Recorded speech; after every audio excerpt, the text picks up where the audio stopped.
Thanks for joining us today for the Hayzlett Book Club. We have Jeffrey Hayzlett, Bonnie Harvey, and Michael Houlihan joining us. Michael and Bonnie are the founders of Barefoot Spirit, started the company back in 1985.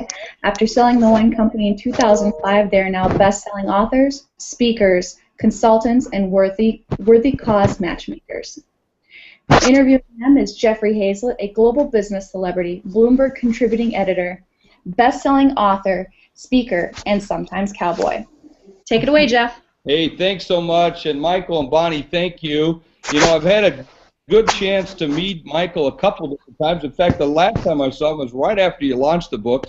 We were backstage on the set of Bloomberg. I was doing some commentating, and he was coming in talking about his book. Now you've created this entire huge national blockbuster of a book, and you did not do any kind of commercial advertising. What is worthy cause marketing? Well, you know, whenever you sell a product, especially at retail, like, you know, a consumer brand like Barefoot Wine, the retailer is going to say, well, I'll put it in, but it has to sell. It has to sell in 30 days or you're out of here, and we're never going to give you another chance. So we thought, how are we going to do this? We didn't have any money for advertising. We went to the chains. They wanted us to spend $200,000 just to get on ad. We said, how are we going to get people to come into the stores and buy this product? So we got a call one day from a group in Chinatown in San Francisco. They wanted to put together a little park for the kids after school, and they called us up and they said, you know, you guys are wealthy winemakers in Sonoma County, California. We want you to write us a big check for our park. And we said, well, sorry, pal, I think you got the wrong number here. We just started off. We're still working out of our laundry room. But what we will do is we'll give you some wine for your fundraiser, and maybe you can auction it off or you can pour it for the attendees. About 2 weeks later, we saw a big spike in our sales in the Chinatown stores in San Francisco. And we said, oh my gosh, I guess we gave the members of that nonprofit organization a social reason to buy our product, not just a mercantile reason, because they could have bought any wine. All of a sudden, they buy ours. And we thought, well, that was a good idea. Maybe we should do that in some other markets. So we began to do that market after market across the United States as we built the Barefoot brand, until finally we got to a point where we were making enough money to afford commercial advertising, and we decided against it. And we said we're going to stick with this, what we called worthy cause marketing. And it is marketing. We got the nonprofits to do things for us that didn't cost them a dime, that really helped us spread the word about our product. Well, and you were doing some good work, too. I mean, the money that these guys were using for the auctions and the way it went back to a great cause. And what you really got was great word of mouth. And I call that, Michael and Bonnie, OPM, other people's money. So great use of that, for sure. Absolutely. Thank you. Hey, tell me more about the book itself. Why did you guys decide to write this book together? Well, we learned so many things in the 20 years that we had Barefoot Wines. And we see a lot of young entrepreneurs out there struggling. We wanted to share the business philosophies that were the reason for our success with them. And it took a lot to learn these lessons, and that's why we put them in a fun story form in the book. So it's not a prescriptive text. It's not a list of things of do's and don'ts.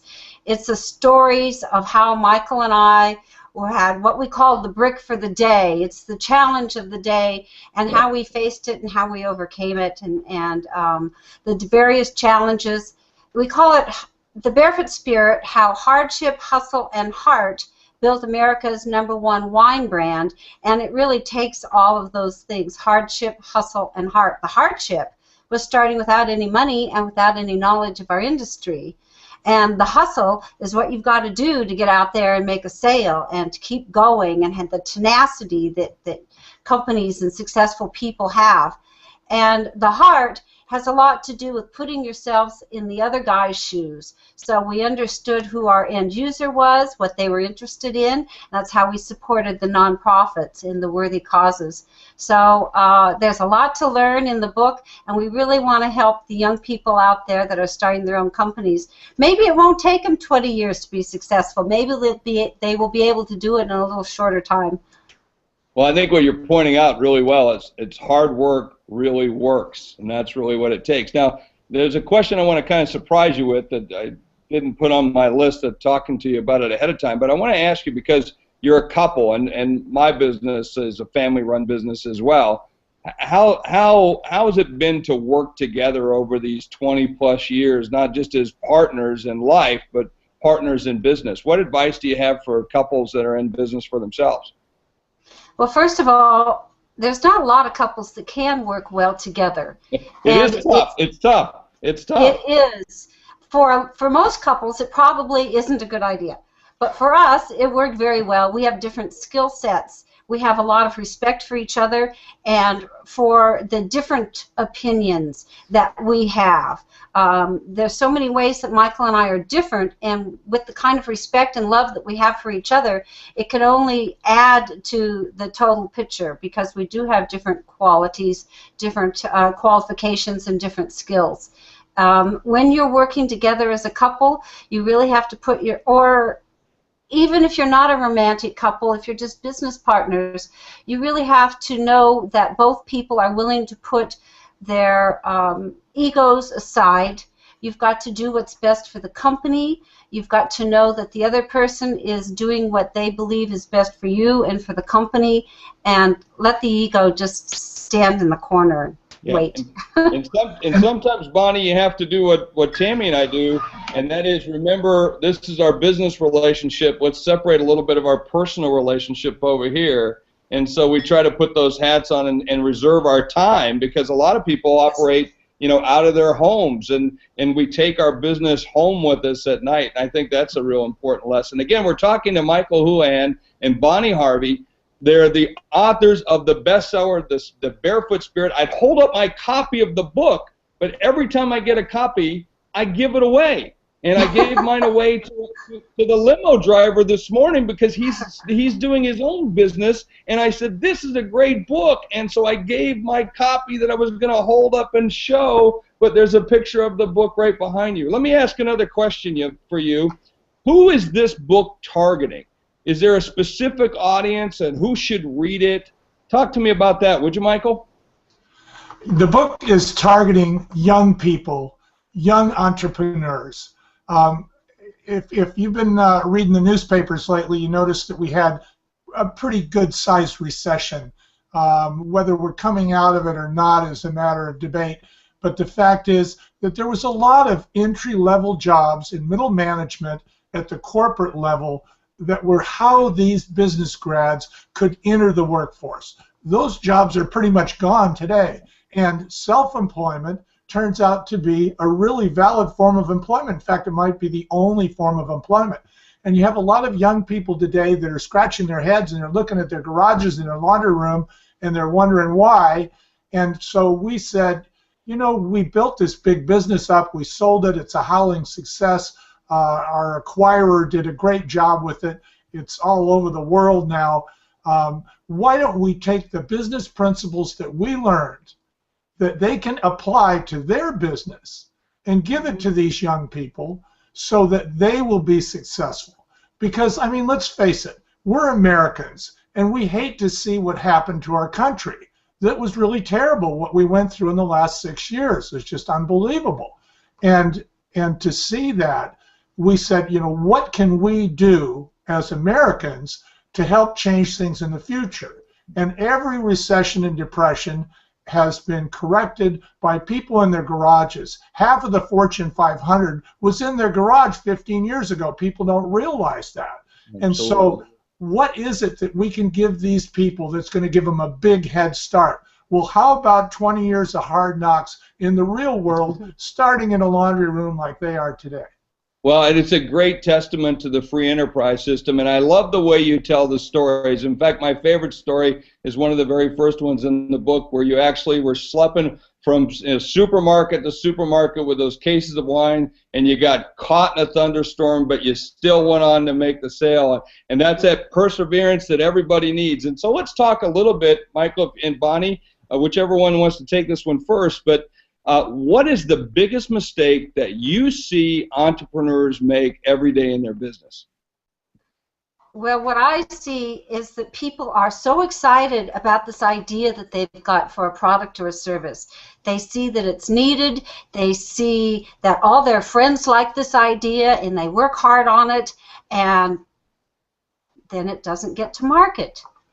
So they really need to understand that having a good idea doesn't mean you're going to make a sale. It doesn't mean you're going to be successful. You have to get the product or service to market, let people know about it, and getting to market involves understanding the distribution system, and for us it was understanding the retail system and understanding all the steps in between, because if you miss any of those steps or you misstep, you do something that's wrong, you're not going to get to market. So having a great idea for a product or service isn't going to make you successful. You have to make a sale.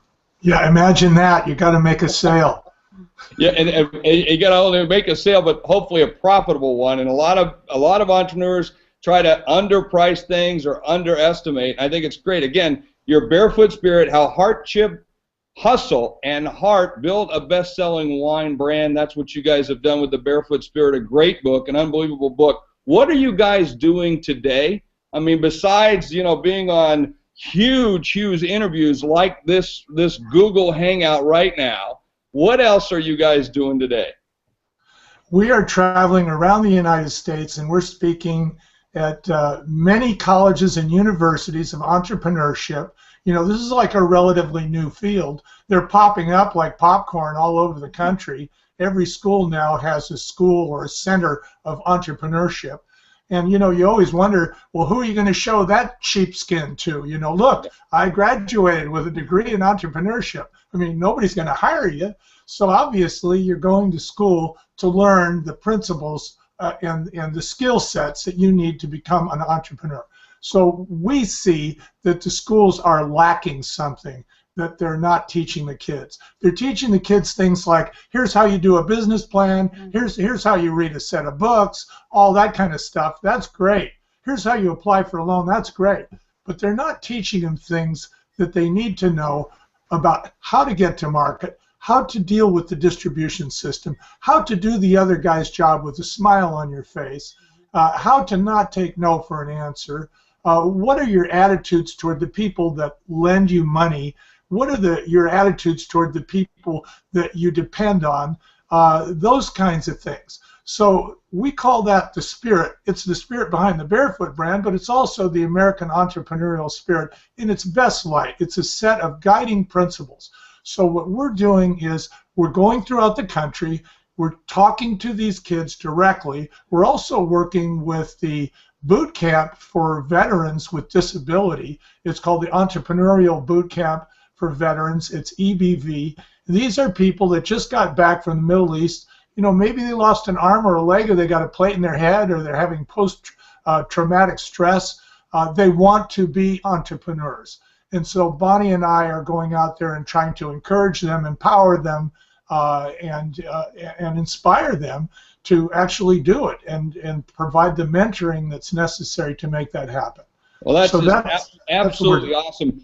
Well, Bonnie, how can the folks here reach you? What's your Twitter accounts, your email, website? Can you give us that information so people can follow up? Yes, certainly. Our website is www.thebarefootspirit.com.